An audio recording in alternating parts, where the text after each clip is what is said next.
Thank you so much for being here. I really appreciate it. For the second annual Strong Youth Conference.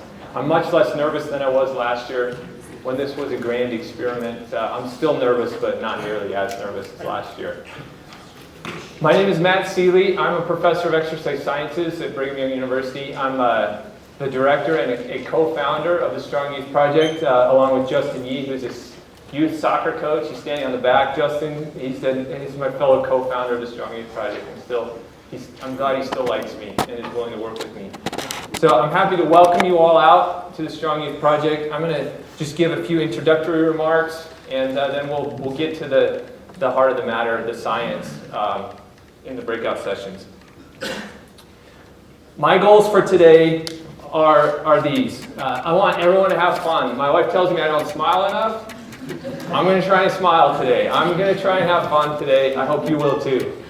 I do like to meet new people, and I hope you do too. I hope that you'll meet new people today and establish new relationships. That's an important part of life, new relationships. So meet some new people, go out of your comfort zone, and these people will share your passion for physical activity and sport. Sport is fun, by the way. I brought this picture on the opening slide. This last semester was a tough one for me. It was stressful. A couple weeks ago, I was feeling down on my luck. I told my students, we're not having class today, we're going to go play wiffle ball. So this is a picture of our wiffle ball game. It was the most fun I'd had in weeks. And so I strongly believe that sport is fun. And so you're going to meet people today and have fun, and you're going to meet people who also believe sport is fun. This is really important, this last goal. I hope you all learned some actionables. I did look that up in preparation. That is a word. It's something you can act upon, you can do differently as a result of your participation at this conference. Really quick intro to the Strong Youth Project. I'm a parent of 5 children, all of whom have been involved in sport in one way or another. They've all reaped tremendous benefit from sport. However, I noticed some trends in sport that I hadn't noticed before as I watched my children participate, some of which are shown in these photos. This is my son. He's wearing a baseball jersey while playing keeper. He loves multiple sports, and I found it difficult to allow him to participate in multiple sports. I was getting pressure from all different sources for him to specialize and stick with one sport. That bothered me because I know that's bad for kids. I'm going to talk about that just a little bit today. I'm a cheapskate. The money involved in sport bugs me. This is very new data from the Aspen Institute, the Project Play. If you're not familiar with that, you should become. These are average costs per child per year, $1,015 per child per year on average. Look at this range.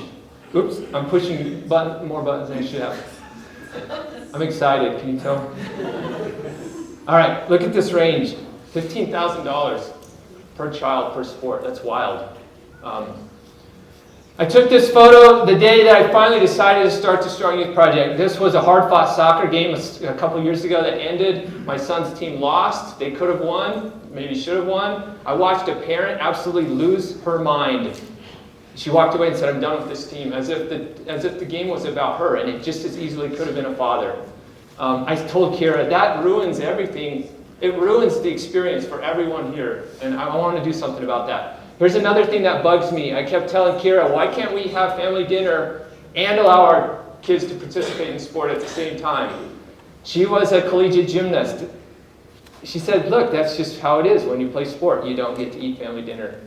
And I thought, that's messed up. Yeah, you should be able to have family dinner and participate in high-level sports at the same time, just one man's opinion. So we founded a group a couple years ago. Justin and I got a bunch of smart BYU undergrads together and some grad students, and the Strong Youth Project was born. Our mission is to improve organized youth sport experiences for everyone involved, especially the kids, but also the coaches, the parents, the officials, the clinicians. Everyone needs to have a better experience with youth sport. Why? This is where I hang my hat. Physically active youth are more likely to become physically active adults. And I don't have time to describe all the benefits of physical activity, but I hope you're familiar with them. I suppose you are. We have 3 aims in the Strong Youth Project. The first is to educate. The second is to conduct original research. We have an advisory board full of scientists. We have a small army of psychologists, exercise scientists, statisticians, computer scientists. We're all scientists. We love science, so we're conducting some original research. And then our third aim is to design and disseminate evidence-based training programs. We're big on evidence. So those are our aims. There's your Strong Youth Project intro. In the past 12 months, we've worked hard on our first aim to educate. We've worked really hard to build our digital platforms into something that we're not embarrassed to refer people to. So if you're not familiar with our website, I invite you to become familiar. I'm trying to make that the hub of our digital platform. We have social media. If you're into social media, which I'm not, my students are still trying to convince me that social media is important. But I would invite you, if you're into social media, to follow us on Instagram. And then we have a bunch of really cool educational content on YouTube. We do a couple podcasts every month on relevant issues in youth sports. So check us out on YouTube. We've made a bunch of really cool friends over the last 12 months. We've strengthened relationships with a lot of really cool organizations in Utah. I fulfilled my lifelong goal of having an interview on NPR in the last 12 months. So we got to, yeah, that was fun. You don't need to clap. We're starting some really cool research projects. We're hoping to start one really cool one soon, right? We've been working for months and months and months to get approval. But this is another one. Dr. Janae Nilsson and Dr. John White from Baylor are on our advisory board. They both study faith and character development in sport. This is an awesome, awesome research project that corresponds to a 2-day event. Dr. Nilsson is down at the BYU track meet today recruiting participants for this 2-day event.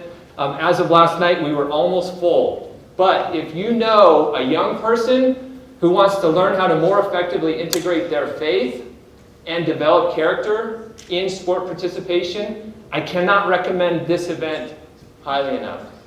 Dr. White is a well-known sports chaplain. He's an Episcopalian minister who loves the Strong Youth Project and loves to teach kids about faith. I could go on and on about Dr. White's virtues and Dr. Nilsson's virtues. This is a really cool research project. We're involved in some others. We got a big grant this week. I'm really excited about it. We got a big grant to start a Strong Youth Project athletic team. I have no idea what that means, but we're involved in some really cool research. We like doing research. We like extending the body of knowledge. We had a family argument last night at the Seeley house. Kira said, my wife, she's like, no one cares about this slide. Skip it. And I said, no, I'm not skipping it. I want to talk some science. Everyone else gets to talk science. I want you to know that not all information is created equal. Write that down if you're not aware. Not all information is equal. Anecdotes are not as high quality as meta-analysis and systematic reviews. And Kira told me not even to use those words this morning. And I said, no, I'm using those words. She said, the kids don't care about meta-analyses. And I said, they should. Everyone should care about meta-analysis. Okay? And my daughter said, TikTok is where, Dad? And I said, it's like down here. TikTok is here. Meta-analysis, systematic review. I want to talk briefly about a meta-analysis. It's relatively new.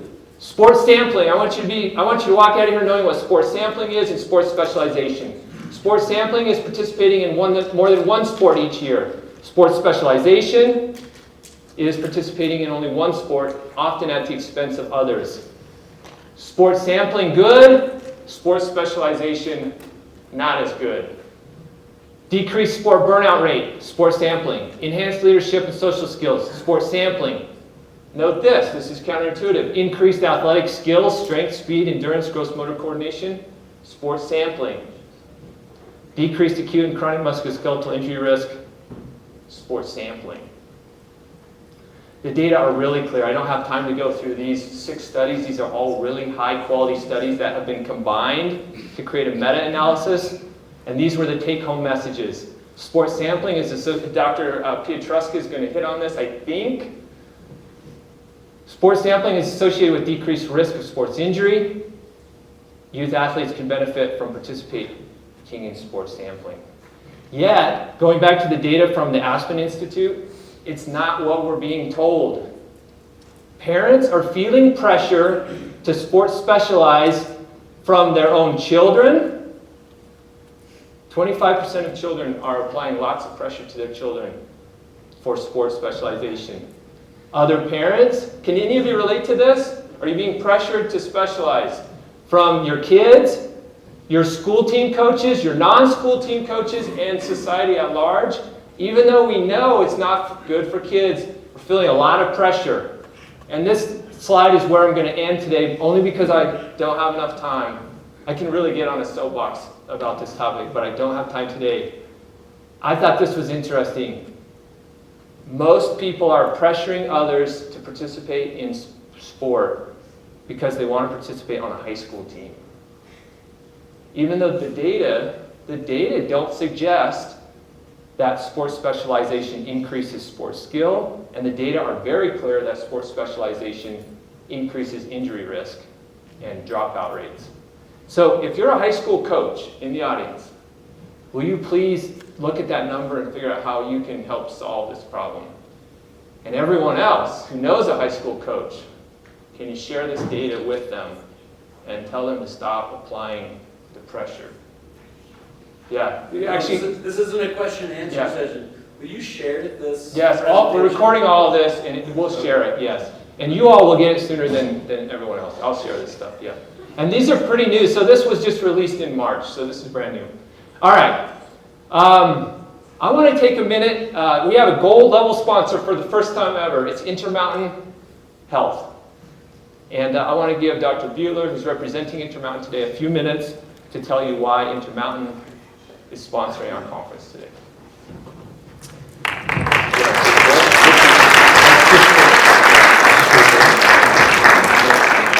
We get multiple microphones.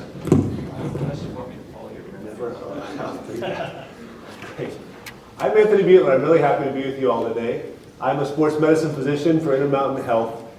You get to hear from some of my colleagues today. I'm excited to hear from some of my colleagues today on this really important topic.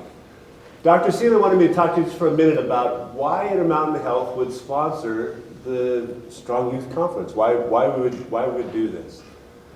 Intermountain Health, our goal, our motto, is to help people live the healthiest lives possible. I love that goal because as a sports medicine doctor, I say, if you can't exercise, how in the world can you be healthy? I don't think you can. And we're committed to that goal of helping people be healthy. Therefore, we're committed to the goal of helping people exercise and gain the maximum benefits from that exercise.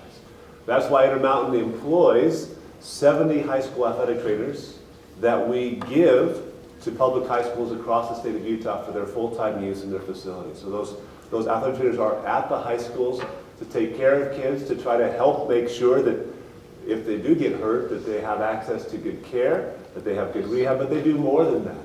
They help with nutrition, they help with a lot of the things that you'll learn about today that can make sport a healthy experience and a safe experience and help people learn the proper lessons from sport rather than the improper lessons, some of the pressure that Dr. Seeley just talked about.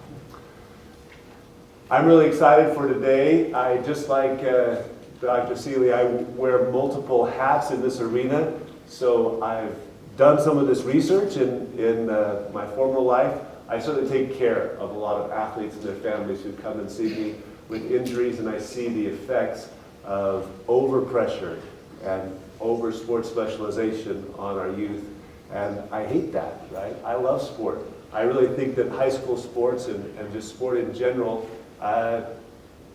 helped me get, probably without that, I'm sure I would have gotten where I am today.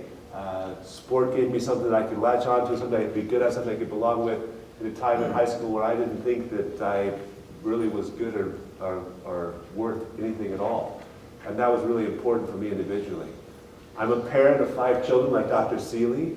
My youngest is just a junior at Timpview High School, so most of my kids are older now. But watching them go through and those pressures that he talks about are real, and I think they're increasing.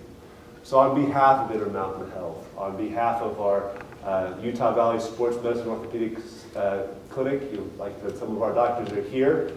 We're right down on Cougar Boulevard. We're excited to be so close to BYU and have a chance to partner with the Strong Youth Project, but especially on this conference today. welcome and thank you to each of you for being here. Thank you, Dr. Seeley and the organizers for putting on such a great event, and we're in for a great treat today.